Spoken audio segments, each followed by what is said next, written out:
Hello students, आज हम chapter 3 चतुर्भुजों को समझना की प्रश्नावली 3.1 का पहला, दूसरा और तीसरा क्वेश्चन सोल्व करेंगे। उससे पहले अगर आपने मेरे चैनल को सब्सक्राइब नहीं किया है तो कर लीजिए। अब क्वेश्चन 1 देखिए, यहाँ पर कुछ आकृतियाँ दी गई हैं। इस क्वेश्चन में देखिए हमें ये कुछ आकृतियाँ दी गई हैं, टोटल 8 आकृतियाँ ये हमें दी गई हैं। तो हमें क्या बताना है, देखिए हमने इसमें प्रत्येक का वर्गीकरण निम्नलिखित आधार पर करना है। मतलब हमने इसमें से बताना है कि इन आकृतियों में से कौन साधारण वक्र है, कौन साधारण बंद वक्र है, कौन बहुभुज है, कौन उत्तल बहुभुज है और कौन अवतल बहुभुज है। इन आकृतियों में से हमने ये बताना है। तो सबसे पहले उन्होंने क्या पूछा है, साधारण वक्र। तो हमें बताना है कि इन आकृतियों में से कौन सी आकृति साधारण वक्र है। तो साधारण वक्र कौन सा होता है, साधारण या सरल वक्र कह लीजिए, वो कौन सा वक्र होता है। साधारण वक्र वो होता है जो अपने आप को नहीं काटता, वो क्या होता है, साधारण वक्र या सरल वक्र। तो पहली आकृति देखिए, ये अपने आप को नहीं काट रही, तो ये क्या है, एक साधारण वक्र है। फिर दूसरी आकृति देखिए, ये भी अपने आप को कहीं नहीं काट रही है, तो ये भी क्या है, साधारण वक्र है। अब तीसरी आकृति देखिए, आप कहेंगे ये भी अपने आप को नहीं काट रही, तो ये भी साधारण वक्र है। नहीं, ये साधारण वक्र नहीं है, क्योंकि ये तो वक्र ही नहीं है। वक्र क्या होता है, जो बिना पेंसिल उठाए बनाया जाता है, वो क्या होता है, वक्र होता है। अब इसमें तो देखिए एक गोला ये बनाया, फिर पेंसिल उठाई, फिर दूसरा गोला बनाया, तो ये तो वक्र ही नहीं है, तो ये साधारण वक्र भी नहीं हुआ। अब देखिए फोर्थ पार्ट, ये भी साधारण वक्र नहीं है, क्योंकि देखिए ये अपने आप को काट रहा है। देखिए यहाँ से यहाँ इसने इसको काट दिया, देखिए इसको काट दिया इसने, और यहाँ पे भी इसने इसको काट दिया, तो ये अपने आप को काट रहा है, ये भी साधारण वक्र नहीं है। फिफ्थ देखिए, पांचवी आकृति, ये साधारण वक्र है, ये अपने आप को कहीं नहीं काट रही है। छठी आकृति, ये भी साधारण वक्र है, ये अपने आप को कहीं नहीं काट रही है। सातवीं आकृति, ये भी साधारण वक्र है, ये भी अपने आप को कहीं नहीं काट रही है। फिर आठवीं आकृति देखिए, आठवीं आकृति जो है वक्र ही नहीं है, ठीक है, तो ये साधारण वक्र भी नहीं हुई। देखिए ये वक्र क्यों नहीं है, क्योंकि पहले इन्होंने ये गोला बनाया, फिर इन्होंने ये गोला बनाया, और उसके बाद पेंसिल उठाई और फिर इन दोनों को मिला दिया, ठीक है। तो वक्र क्या होता है, जो हम बिना पेंसिल उठाए कोई आरेख या आकृति बनाते हैं वो वक्र होता है। तो ये तो वक्र ही नहीं है, तो इसका मतलब ये साधारण वक्र नहीं है। तो साधारण वक्र कौन से हैं, पहला, दूसरा, पांचवा, छठा और सातवां। तो देखिए साधारण वक्र कौन कौन सी आकृति है, पहली, दूसरी, पांचवी, छठी और सातवीं आकृति साधारण वक्र है। अब बी पार्ट में देखिए उन्होंने पूछा है कि साधारण बंद वक्र कौन कौन से हैं। तो देखिए साधारण बंद वक्र कौन से होंगे, जो साधारण वक्र हो और क्या हो, बंद हो। तो अब देखिए हमने साधारण वक्र तो बताए थे कि पहली, दूसरी, पांचवी, छठी, सातवीं आकृति क्या है, साधारण वक्र है। अब हम देख लेंगे क्या ये आकृतियाँ सारी बंद हैं। अगर ये बंद हुई तो क्या होंगी, ये साधारण बंद वक्र। तो देखिए पहली आकृति क्या थी, साधारण वक्र थी, अब ये बंद है, बंद है, तो इसका मतलब ये साधारण बंद वक्र है। दूसरी आकृति भी साधारण वक्र थी, अब ये बंद है, तो इसका मतलब ये भी क्या है, साधारण बंद वक्र है, कहीं से खुली नहीं है ना ये आकृतियाँ। फिर देखिए पांचवी आकृति साधारण वक्र थी, ये दोनों तो साधारण वक्र थी ही नहीं। पांचवी आकृति साधारण वक्र है, अब देखिए ये बंद पड़ी है, कहीं से भी खुली नहीं है, तो ये भी क्या है, साधारण बंद वक्र है।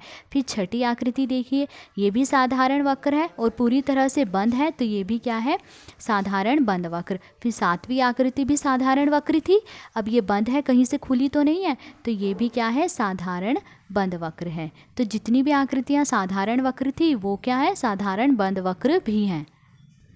तो साधारण बंद वक्र कौन कौन सी आकृतियाँ हैं, पहली, दूसरी, पांचवी, छठी, सातवीं, ये जो साधारण वक्र थी वही साधारण बंद वक्र भी हैं, ठीक है। अब सी में देखिए क्या पूछा गया है कि बहुभुज कौन कौन सी आकृति हैं। बहुभुज क्या होता है, रेखाखंडों से बना बंद वक्र क्या कहलाता है, बहुभुज कहलाता है। अब देखिए पहली आकृति ये रेखाखंडों से बनी है, ये देखिए ये क्या है, रेखाएं हैं, ये रेखाखंड हैं सारे के सारे। तो देखिए रेखाखंडों से बनी है और कैसी है, बंद आकृति है, कहीं से भी नहीं खुली, तो इसका मतलब ये बहुभुज है। दूसरी आकृति देखिए, ये भी रेखाखंडों से बनी है, ये क्या है, सारे ये रेखाखंड हैं, ठीक है, रेखाखंडों से बनी है और बंद है, तो इसका मतलब ये भी बहुभुज है। अब तीसरी आकृति देखें हम, तीसरी आकृति देखिए रेखाओं से नहीं बनी है, ठीक है, ये देखिए गोल बनी हुई है, ये रेखाखंडों से नहीं बनी हुई है, तो इसका मतलब ये बहुभुज नहीं है। फिर चौथी आकृति देखिए, चौथी आकृति रेखाखंडों से बनी है। देखिए ये रेखाखंड है, रेखाखंडों से बनी है और कैसी है, बंद है। तो इसका मतलब ये क्या है, बहुभुज है। ठीक है। पांचवी आकृति देखिए, पांचवी आकृति रेखाखंडों से नहीं बनी। देखिए कैसी गोल बनी हुई है ये आकृतियाँ, रेखाखंडों से तो नहीं बनी है ना ये, तो इसका मतलब ये भी क्या है, बहुभुज नहीं है। छठी आकृति देखें अगर हम, तो ये तो देखिए रेखाखंड बने हैं, ये दो रेखाखंड है, पर देखिए यहाँ से ये आकृति इन्होंने गोल घुमा दी, ये गोल घूम गई, तो इसका मतलब ये रेखाखंडों से तो नहीं बनी। रेखाखंड क्या होते हैं, सीधे होते हैं। तो देखिए मतलब सीधे मतलब ऐसे कहीं से बीच में मुड़े नहीं होते हैं, वो सीधे ही होते हैं। तो देखिए ये रेखाखंडों से बनी है, पर यहाँ से तो है गोल हो गई है, तो इसका मतलब ये बहुभुज नहीं होगी। अगर सारी ही आकृति रेखाखंडों से बनी होती ना, तो वो बहुभुज होती। अब देखिए सेवंथ पार्ट, सेवंथ आकृति देखिए, सेवंथ आकृति में ये दो तो रेखाखंड हैं। ठीक है, ये देखिए ये दो तो रेखाखंड है, पर यहाँ से देखिए ये आकृति गोल घूम गई है, ये रेखाखंडों से नहीं बना है इतना हिस्सा, तो इसका मतलब ये बहुभुज नहीं है। अब आठवीं आकृति देखिए, आठवीं आकृति में भी देखिए ये रेखाखंड तो है, पर ये क्या है, गोल घूम रखे हैं, दो गोले बने हुए हैं, ये रेखाखंडों से नहीं बने हुए हैं, तो इसका मतलब ये भी बहुभुज नहीं है। तो बहुभुज कौन कौन सी आकृतियाँ हैं, पहली, दूसरी, चौथी, बस इसके अलावा और कोई भी आकृति बहुभुज नहीं है। तो बहुभुज कौन कौन सी आकृतियाँ हैं, पहली, दूसरी और चौथी। ठीक है। अब देखिए आगे क्या पूछा है उन्होंने, उत्तल बहुभुज। अब हमें बताना है उत्तल बहुभुज कौन कौन सी आकृतियाँ हैं। तो उत्तल बहुभुज कौन सा होता है, उत्तल बहुभुज वो होता है जिसका प्रत्येक कोण क्या हो, 180 डिग्री से कम हो। ठीक है, और उसके विकर्ण जो है पूरी तरह से उस बहुभुज के अंदर आते हैं, वो क्या होते हैं, उत्तल बहुभुज होते हैं। ठीक है। अब देखिए बहुभुज कौन कौन से थे, पहला, दूसरा और चौथा, तो हम इन्हीं तीनों को देखेंगे सिर्फ कि क्या ये तीनों उत्तल बहुभुज हैं या नहीं, बाकी ये सब तो बहुभुज ही नहीं है। ठीक है, तो हम पहला, दूसरा और चौथा देख लेंगे क्या ये उत्तल बहुभुज हैं या नहीं। तो पहला देखिए, अगर हम देखें तो इसका क्या कहा है उन्होंने, उत्तल बहुभुज में विकर्ण जो है पूरी तरह से बहुभुज के अंदर होते हैं। पर अगर हम देखें विकर्ण कैसे बनते हैं, शीर्ष बिंदुओं को मिलाने से विकर्ण बनते हैं। तो अब अगर मैं इस आकृति में विकर्ण बनाऊं तो देखिए एक शीर्ष बिंदु ये है और दूसरा शीर्ष बिंदु ये है। तो इसमें अगर विकर्ण बनेगा तो कैसे बनेगा, यहाँ ऐसे बाहर बन रहा है। देखिए ये जो है इस आकृति से बाहर बन रहा है विकर्ण, ये विकर्ण जो है ये आकृति यहाँ से यहाँ तक की है, पर ये जो विकर्ण है ये आकृति से बाहर बन रहा है। तो इसका मतलब ये उत्तल बहुभुज नहीं है, क्योंकि उत्तल बहुभुज में क्या होते हैं, विकर्ण पूरी तरह से आकृति के सिर्फ अंदर होते हैं, बाहर नहीं होते हैं, और उसके अलावा उसका प्रत्येक कोण क्या होता है, 180 डिग्री से कम होता है। ठीक है, पर अब अगर हम इसका ये वाला कोण देखें, जो ये कोण यहाँ बन रहा है, ये कोण क्या है, 180 डिग्री से ज़्यादा है। ठीक है, ये कोण क्या है, 180 डिग्री से ज़्यादा का है, तो इसका मतलब ये उत्तल बहुभुज नहीं है। ठीक है। अब देखिए सेकंड, क्या ये उत्तल बहुभुज है, देखिए उत्तल बहुभुज में प्रत्येक कोण 180 डिग्री से कम, तो इसका ये देखिए प्रत्येक कोण क्या है, 180 डिग्री से कम है। ठीक है, और इसके विकर्ण पूरी तरह से क्या होते हैं, बहुभुज के अंदर होते हैं। अब विकर्ण कैसे बनते हैं, शीर्ष बिंदुओं को मिलाने से।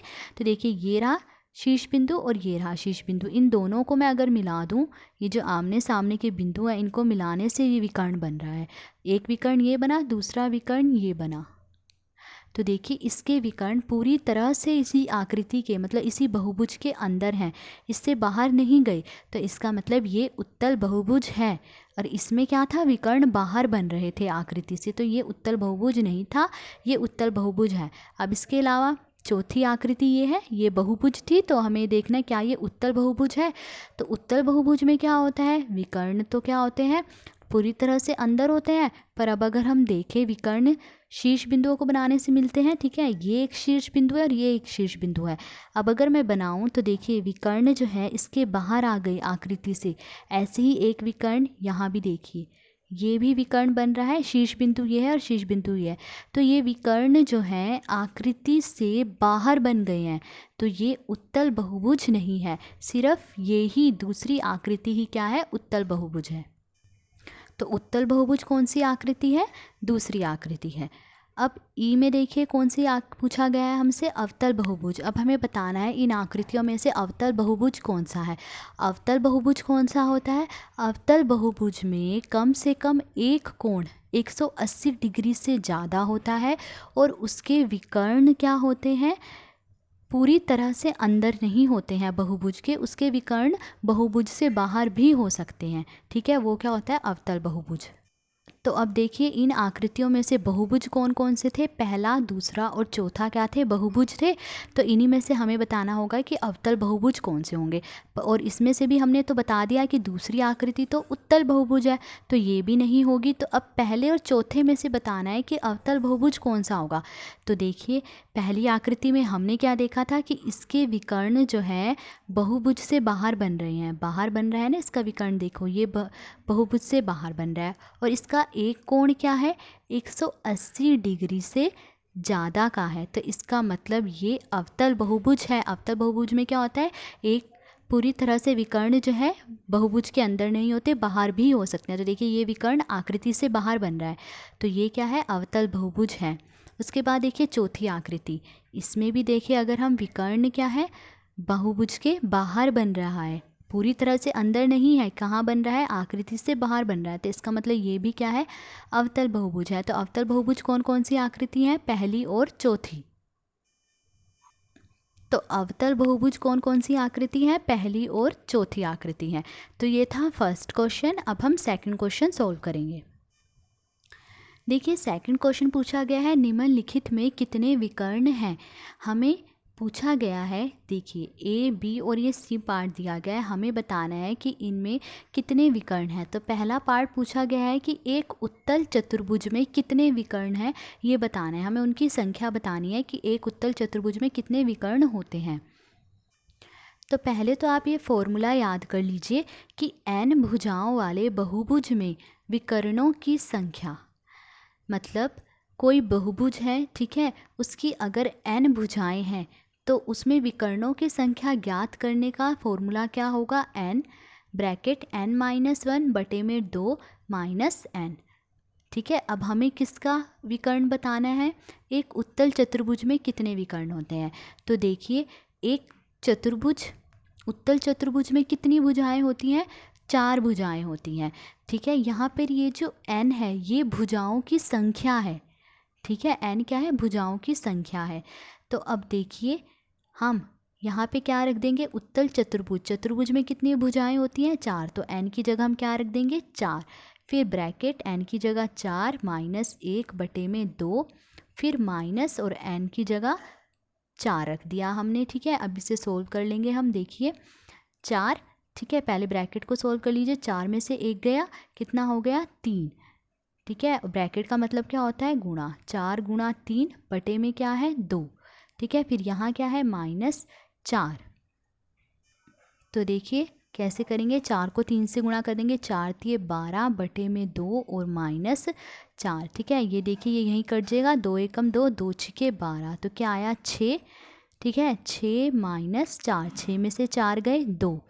तो इसका मतलब एक उत्तल चतुर्भुज में कितने विकर्ण होंगे? 2 विकर्ण होंगे।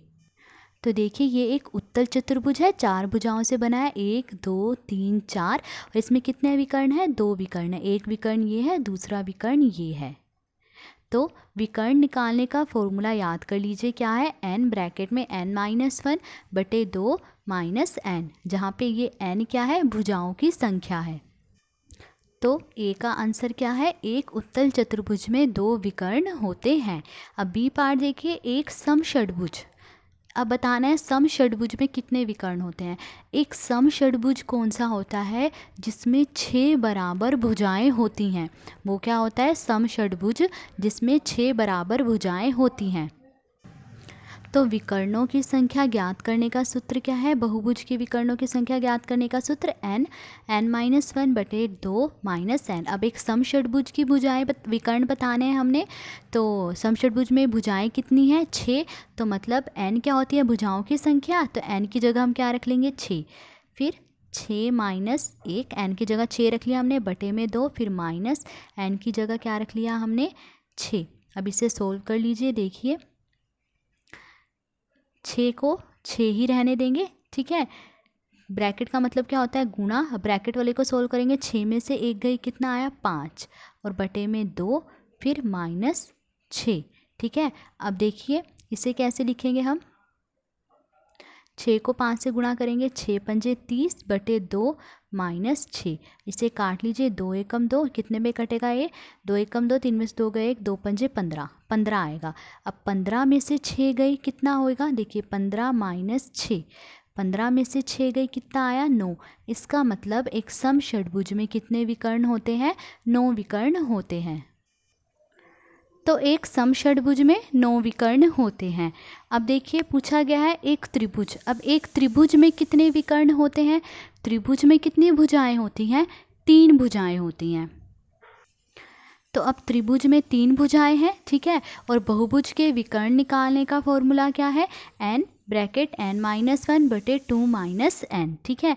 तो अब त्रिभुज में 3 भुजाएं हैं, n का मतलब क्या है, भुजाओं की संख्या। तो त्रिभुज की भुजाएं कितनी है, 3, तो n की जगह क्या आ जाएगा 3, फिर यहाँ पे भी n की जगह 3 माइनस 1 बटे 2, फिर माइनस n की जगह क्या आ जाएगा 3 आ जाएगा। तो अब देखिए इसे सोल्व कर लीजिए। पहले ब्रैकेट वाले को सोल्व करेंगे, 3 में से 1 गया 2, ब्रैकेट हटा देंगे तो क्या आएगा गुणा, 3 में से 1 गया 2, फिर बटे में क्या आ जाएगा 2, और यहाँ क्या है माइनस 3, ठीक है। अब देखिए इसे सोल्व करेंगे, 3 दूनी 6 बटे 2 माइनस 3, ये कट जाएगा, 2 एकम 2, 2 तिये 6, क्या आया हमारे पास 3, ठीक है। 3 फिर माइनस 3, 3 में से 3 गए 0। इसका मतलब त्रिभुज में कोई विकर्ण नहीं होता है। तो एक त्रिभुज में कोई विकर्ण नहीं होता है। तो ये था सेकंड क्वेश्चन। अब थर्ड क्वेश्चन सोल्व करेंगे। क्वेश्चन नंबर 3 देखिए, उत्तल चतुर्भुज के कोणों के मापों का योगफल क्या है, यदि चतुर्भुज उत्तल ना हो तो क्या यह गुण लागू होगा। तो क्वेश्चन में ये कहा गया है कि पहले हमें पूछा गया है कि उत्तल चतुर्भुज के जो कोण होते हैं, ठीक है, उनका जो माप है उनका योगफल कितना होगा। मतलब अगर मैं उत्तल चतुर्भुज के कोणों को जोड़ूं, मतलब कोणों के माप जो है उनको जोड़ूं, तो जोड़कर क्या योगफल आएगा, मतलब क्या योगफल होगा उनके कोणों के मापों का। तो आंसर है उत्तल चतुर्भुज के कोणों के मापों का योगफल कितना होता है, 360 डिग्री होता है, ठीक है। आगे पूछा गया है यदि चतुर्भुज उत्तल ना हो तो क्या यह गुण लागू होगा, कि अगर चतुर्भुज उत्तल ना हो तो क्या यह गुण तब भी लागू हो रहा है कि भाई इसके मापों का योग फल 360 डिग्री होता है, क्या यह गुण तब भी लागू होगा। हाँ, ये गुण तब भी लागू होगा अगर चतुर्भुज उत्तल ना हो। तो देखिए यदि चतुर्भुज उत्तल ना हो तो भी यह गुण लागू होगा। तो इस क्वेश्चन में हमसे यही पूछा गया था, ठीक है, कि उत्तल चतुर्भुज के कोणों के मापों का योगफल क्या होता है। तो हमने बता दिया 360 डिग्री होता है। और फिर पूछा था कि चतुर्भुज उत्तल ना हो तो क्या तब भी यह गुण लागू होगा। हाँ, यदि चतुर्भुज उत्तल ना हो तो भी यह गुण लागू होगा, ठीक है। तो आज हमने पहले 3 क्वेश्चन सोल्व करे। अगर आपको वीडियो अच्छी लगी हो तो please like share and subscribe. Thank you.